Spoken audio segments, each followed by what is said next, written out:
Lufta kundër ekonomisë së zezë dhe formalizimi i të njëjtës vlerësohet si një nga përcaktimet më të larta strategjike të qeverisë dhe segment ky që agjendës reformuese deklaroi kështu ministri i ekonomisë dhe punës Besar Durmishi, duke cituar të dhënën nga enti shtetëror i statistikës. Durmishi tha se në vitin 2024 në vend ka pasur 694.000 të punësuar, nga të cilët parafërsisht 85.000 kanë qenë të punësuar në të zezë. Mes tjerash, Durmishi njoftoi se nga dita e parë e vitit 2026 ka hyrë në fuqi ligji për angazhim sezonal të punonjësve.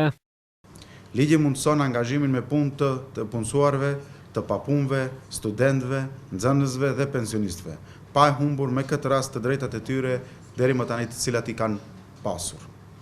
Përfituesit e ndihmës së garantuar minimale nuk humbasin të drejtat e tyre sociale edhe të fëmijës. Të papunët nuk fshihen nga evidenca e të papunëve dhe nuk humbasin kompenzimin e tyre në para. Pensionistët nuk humbasin të drejtën e tyre për pension, ndërsa studentët dhe nxënësit i ruajnë të drejtat e tyre nga sistemi arsimor.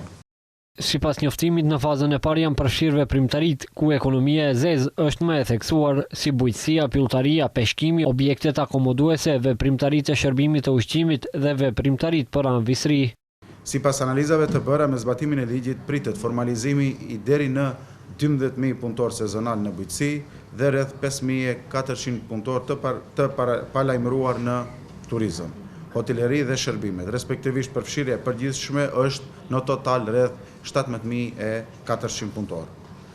Kjo reformë sjell përfitim dhe për punëtorët edhe për punëdhënësit. Punëdhënësit marrin fleksibilitet dhe një procedurë të thjeshtësuar administrative, ndërsa punëtorët marrin pagesa për orë, kontribut të sigurimit pensional dhe invalidor, kontribut shtesë në sigurimin e detyrueshëm shëndetësor në rast të lëndimit në punë ose sëmundje profesionale.